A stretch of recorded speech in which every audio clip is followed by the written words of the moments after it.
everybody, and welcome to Amphlett Reviews and diving into a Japanese series of reviews for this video. As mentioned in my previous video, guys, I want to talk about more about foreign cinema, other kind of movies, or adventures, other genres, and just flex my muscles a little bit and kind of discussion some fantastic films out there that are outside of Hong Kong cinema necessarily. And you know, I've dipped my water into kind of Japanese movies quite a bit recently over the past couple of years. I've reviewed some on the channel, some that I haven't talked about, some I will go back and talk about at some point, but just kind of finding my own kind of unique kind of take on these kind of movies and kind of give my thoughts and impressions. And I think this is the most appropriate one to do for this kind of movie and for this series. I'm going to be talking about the Lone Wolf and Cub franchise. This is all 5 movies, technically 6 if you count Shogun Assassin. This is an impressive series of movies, and I figured, you know, I could do an individual kind of reviews on each one and deep dive into each one, but I figured for this video, let's just do a thoughts and impressions, kind of just generalized kind of, you know, opinion of the series. And if you want me to dive into a specific one, I can do. Please comment down below for it. Now, I've had this set for a little bit of time now, and I've not got a chance to watch it. And after some disappointing and kind of getting a little bit frustrated with some of the Hong Kong movies that I've been watching recently, with some of the output of new releases and ones that I've been trying to check out, I figured, you know, there's going to be some cool Japanese movies or some other kind of foreign cinema that I can check out, maybe a series of movies that I can check out that I haven't got around to yet. And I came across Lone Wolf and Cub on my shelf, which I picked up a little while ago, but haven't got a chance to watching, and oh my fucking god, these films are incredible. Based on a manga series of the same name, this is an impressive 5-movie set, including the kind of the re-edited version of the 6th entry, which I'll talk about a little later on. Absolutely amazing. Basically, the core concept of these movies is that you've got the executioner, the shogun executioner for the kind of the emperor, the kind of, you know, this kind of, you know, series of clans that the film sets up with. There's like multiple different clans, like ninja clans and different kind of houses in a sense, and he has had the honor of being shogun executioner, and he's the one that basically dishes out the justice and kind of the honor for the clans, the emperor kind of thing. And he is known for this role, and he is very heavily skilled, and he is a badass motherfucker. He gets betrayed and kind of set up and taken a fall for something he didn't do. And again, very shady kind of, you know, different kind of clans and different kind of, you know, factions that basically want him off that title role, you know, disgrace his house, disgrace his name, and he has to go on to the demon's kind of, you know, journey in a sense, to hell in a sense. You know, him and his son, it goes wandering across the countryside as the assassin, along with his infant son, seeking vengeance on his murdered wife, and dishes out stylish kills and a body count that defies belief. Lone Wolf and Cub is beloved for its brilliant choreographed action scenes, as well as its tender, deeper bonds between parent and a child. The Lone Wolf and Cub series has 5 individual movies, or essentially 5 chapters. They're very continuous. They're very kind of, each entry continues on another kind of slice of kind of the journey in a sense, you know, from the first entry being basically the introduction to the kind of the different clans, the different kind of fractions, you know, him betrayed, his wife being murdered, and he himself has basically chosen to walk the demon path. And, you know, his son basically chooses that path alongside him. There's a very interesting kind of scene in that first entry where he basically says there are 2 options, the sword or this ball. If you choose the ball, then you will be with your mother. It's very cutthroat. He potentially was going to kill his kid and, you know, be with your mother and kind of some form of afterlife. Or you can choose the sword and, you know, walk the path with me, walk the journey with me, and we will unite together, and we will basically be an assassin for hire. And they become this legendary kind of known as the Lone Wolf and Cub. And, you know, he goes from countryside to countryside, place to place, varying between different ways, to basically find his end to the earth, in a sense, the end to the journey, you know, whether that would be in a glorious kind of combat, whether that would be in a kind of scenario he kind of unexpectedly gets himself into, adversaries, and obviously still wanting hellbound revenge and anger towards the clan that basically betrayed him and responsible for his murdered wife. You know, his name and his kind of house is completely disgraced, and him and his son will walk that path, becoming really badass motherfuckers in between. And it's great. His character, you know, the main kind of, you know, lone wolf, the actor that plays him, absolutely amazing, just phenomenal. Like, the performances in these films is just the highest of caliber of Japanese films. You know, these are hour-and-a-half movies a piece. Each one feels very unique. It feels very fresh. I've never come across a series so consistently brilliant and execution for each entry, and it's mostly the same directors. I think one or two new directors come here and there, maybe one on the third or fourth entry. But it's very consistently told. Probably the great source material, but the adaptations from manga to movie obviously must be quite different. But on the extras on the Criterion set, the creator of the manga just talk about the differences and appreciates there has to be sort of alterations here and there. But the journey of this stoic kind of a badass assassin is absolutely phenomenal, and it has not only excellent cinematography, the look of the film on location, the choice in terms of color grading, how things shot, how things moving. It's a very tight hour and a half per entry, and each one delivers exactly what you want to see. It's a very stylized movie. It's very artsy in places, but the music choice, the scores are very appropriate to the feel of the film, the pulse of the film. It's very tense as well, and I love the kind of the more tales in each entry, or the villain characters, or the kind of the civilians or people you come across.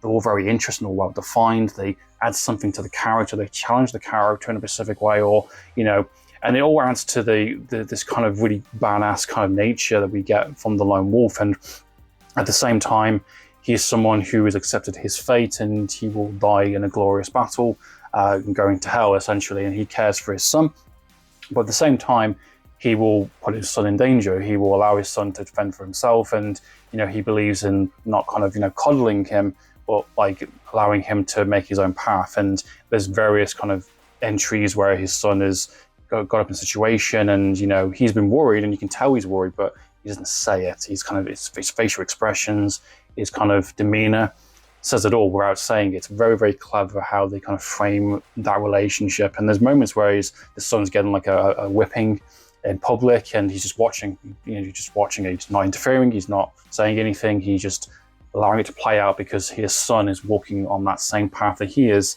And through this multiple acts of bloodshed and violence and people getting killed in every entry, this kid is becoming very, very different and not a traditional kid. And I really like how that's played and used throughout the film, especially with the later entries when he's saying like, you've got the dead eyes alive, your eyes, that they look like you've seen shit. And this kid isn't scream, doesn't help, he doesn't cry, he is impractical. He's digged his way into a hole and he's survived. And it's like, this kid has seen more than most men would have, and his demeanor and his actions for like a very small kid is somewhat of an age kind of samurai, this legendary samurai. So it's like, even like ordinary kids that want sweets and candy and that kind of stuff, even other kind of adults are looking at this kid thinking, this kid is creepy, this kid's weird, and doesn't act the way it should do. And I love that. It kind of adds to that kind of, flavor, that kind of mystery that I think is so quite unique. And the various kind of villains we come across for each entry is all very different. We get like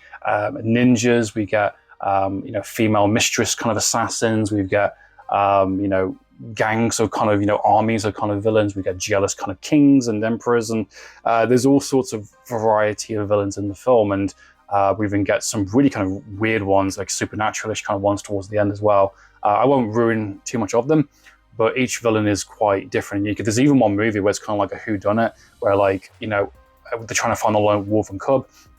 And they're saying, if you can defeat me, I will give you a clue, and I will give you a piece of kind of like your rate, because his rate is always the same for an assassin, but his agreement and his kind of actions are is, I will do an assassin job, I will, it is 500, but you must tell me your secrets, you must tell me the reason why you want this to happen, and you can't hold anything back. And he will do it, and he will action it, and he delivers. So if you want him to kill someone, whether it's a man, woman, or child, whoever it is, he will do it, and he will execute it to a T.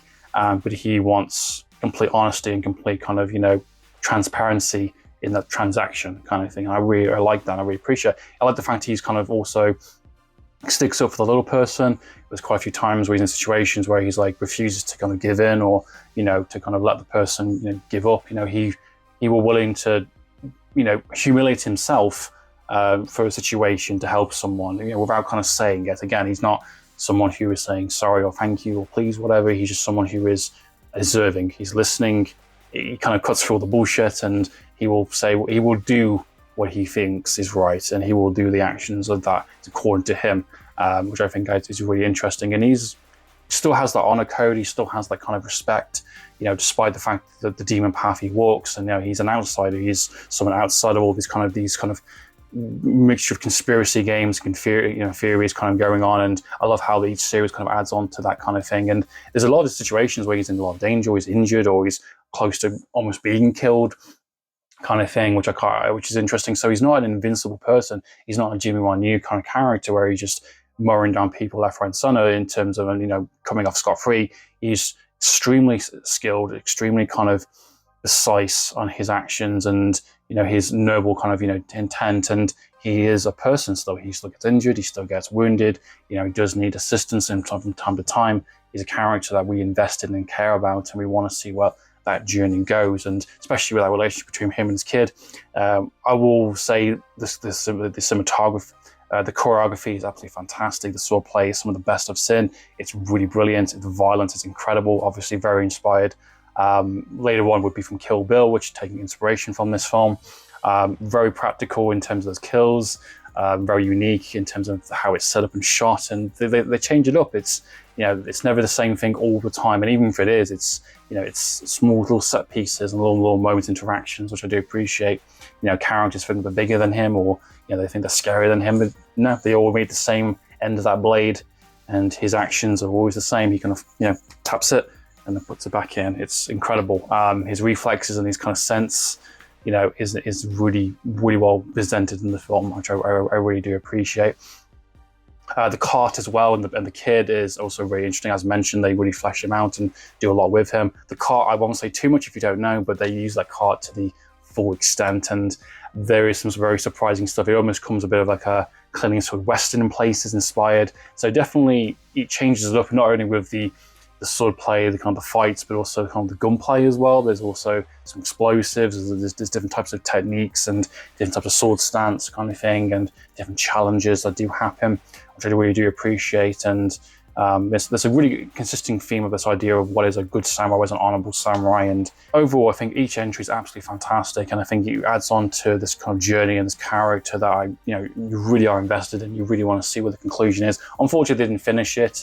It got cut short due to kind of a TV series that was due to be made, and that ended up being really bad in the end, so it didn't actually get conclusion. But the fifth entry, the last entry in the series, actually works quite well as a conclusion. You know, even though we didn't get a definitive end, you can find that within the manga series, but I think the fifth entry ends it pretty well, and we do get that bonus movie as well, which is called the Shogun Assassin, I believe, which is a kind of a mash between 1 and 2 put together with an English dub track, and they change up some of the meanings and some of the content to make it a bit more of a English-friendly kind of Western kind of approach. So they're taking a lot of the best aspects of 1 and 2 and put them into one movie, and it's pretty fun. It's very kind of exploitation, it's very kind of sleazy, it's very deliberate, kind of capitalizing on the violence and the kind of the badass nature of the character, but you're missing some of the heart and some of the charm and mythology and world building that you would get from just watching the individual entries. So each of their own. I actually quite like the Shogun Assassin. I think it's pretty well put together,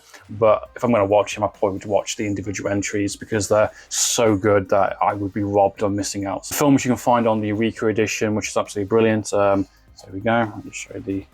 Okay, it's been out for a little bit of time now, so I think it's pretty easy to get. I don't think it's too hard to track down. You get a really big booklet, which really dives into it, and you get a nice simple presentation. Yeah, brilliant actors as well, which really dives into kind of the making of these films, and the main actor who basically wanted to really prove himself and really wanted to find a challenging role, and he really pioneered for this and really kind of bought the rights to the adaptation of the manga, and he made it his own, and there hasn't been another interpretation of the Lone Wolf and Cub since. You know, there's been many tries within Hollywood, and you know, I don't think anyone's really kind of attempted to make a sequel or continuation or a spin-off. There is potential for all that. There is a lot of potential. You can do more.